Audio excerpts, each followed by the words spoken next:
Palmer.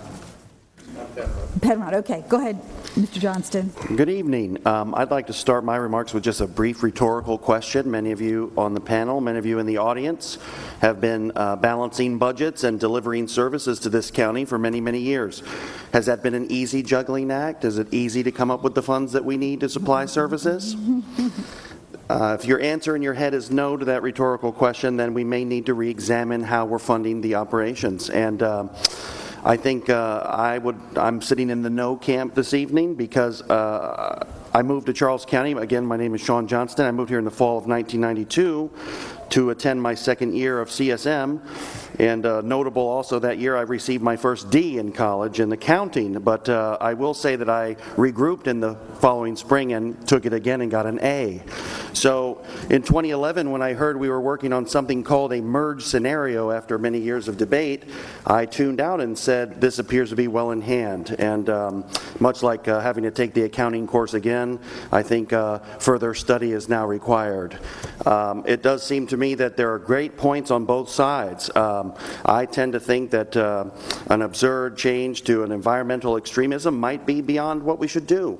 I tend to think that the plan in place, not the merge scenario that is in front of you today, is full speed ahead, even an acceleration on the plan we've been on for 20 to 25 years.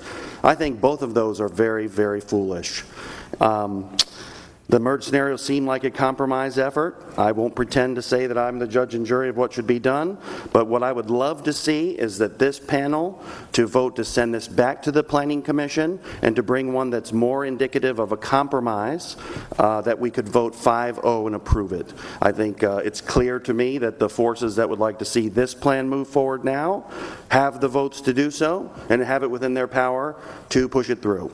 And you only have to look at what's happening in the federal government today to know that that risks a large backlash down the road.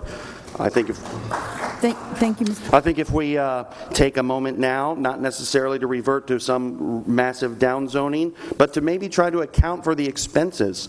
In my opinion, our day-to-day operations of this county government are far too dependent on the impact fees that are generated by development. If I was in charge as someone who received a D the first time in accounting, I'd make that money go into a fund that is designed to offset the impact of the development, and then we would fund our normal operations under taxes. So in my opinion, if we pass the plan as shown now, we should have a corresponding massive tax increase to support the inevitable expenses that will be incurred. That's all I've got. Mr. Penrod, if you'd come up, and folks, Mr. Gaylor, just give me one